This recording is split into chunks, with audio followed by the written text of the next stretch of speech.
வணக்கம். இப்போ ரீசெண்டாக பார்த்தீங்கன்னா, ராயன் படம் ஆடியோ லான்ச்சில் தனுஷ் பேசிய விஷயங்கள் நிறைய வைரல் ஆகிருக்கு. ஸோ அதில் இருக்கிற ஒரு சின்ன காம்பனண்ட்டை பற்றி மட்டும் எடுத்து நம்ம சயின்டிஃபிக்காக கொஞ்சம் அனலைஸ் பண்ணுவோம். என்ன விஷயம்னா, தனுஷ் பேசுகிறப்ப பார்த்தீங்கன்னா, ஒரு சின்ன வயசில் இருக்கிறப்ப அவர் ஃப்ரெண்டுக்கிட்ட கூட போய் சூப்பர் ஸ்டார் வீட்டை பார்க்கலான்னு சொல்லி போனதாகவும், அங்கே போய் அந்த வீட்டை பார்த்துட்டு ரிட்டர்ன் வரப்போ வழியில் இந்த பக்கம் ஏன் கூட்டமாக இருக்குதுன்னு விசாரித்தார். அங்கே farmer CM chief minister Jayalalithaa அம்மா வீடு இருக்கிறதாகவும் கேள்விப்பட்டிருக்காரு. கேள்விப்பட்டு அந்த இடத்துல நின்றுக்கிட்டு இந்த பக்கம் ஜெயலலிதா அம்மா வீடு, இந்த பக்கம் சூப்பர் ஸ்டார் வீடு, நம்ம இந்த இடத்துல ஏன் ஒரு சின்னதாக ஒரு வீடு வாங்கக்கூடாது அப்படின்னு நினச்சதாகவும் அங்கே ஒரு விதை போட்டதாகவும் அவர் சொல்லியிருக்காரு. அந்த விதை தான் இன்றைக்கி விருட்சமாக வளர்ந்து உண்மையாலுமே அங்கே ஒரு புது வீடு அவர் வாங்கி குடியேறி இருக்கிறதா சொல்லியிருக்காரு.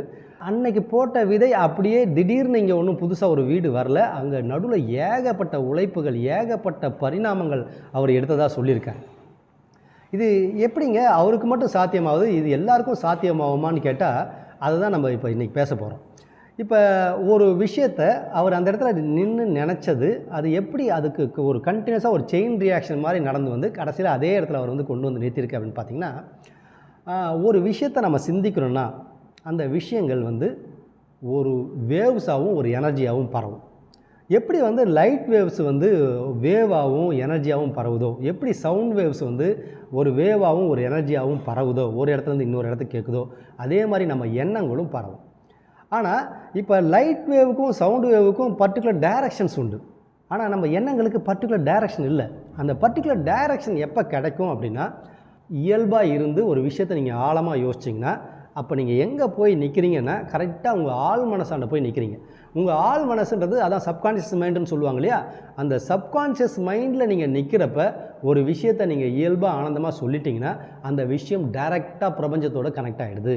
பிரபஞ்சம் அதை முழுமையாக ரிசீவ் பண்ணிவிட்டு அதை நீங்கள் அடையிறதுக்கான வாய்ப்புகள், வசதிகள், சூழ்நிலைகள், நபர்கள் எல்லாரையும் உங்களை சுற்றி கனெக்ட் பண்ணும்.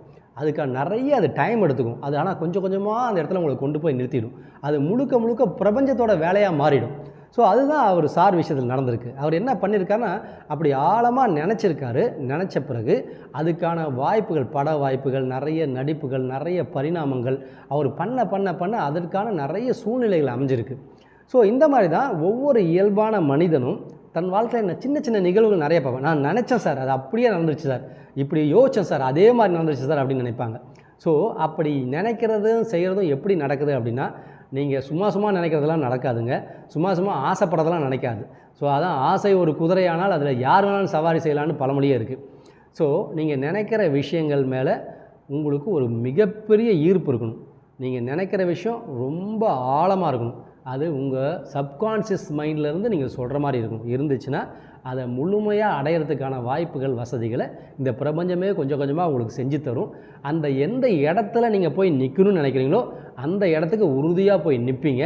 இது தனுஷார் வாழ்க்கையில் நடந்திருக்கு, எல்லார் வாழ்க்கையிலையும் நடக்கும். ஸோ இதில் இருக்கக்கூடிய ஒரு சயின்டிஃபிக்கான கான்செப்டை புரிஞ்சுக்கிட்டு எல்லோரும் லைஃப்பில் அப்ளை பண்ணுறதுக்கு ட்ரை பண்ணுவோம்.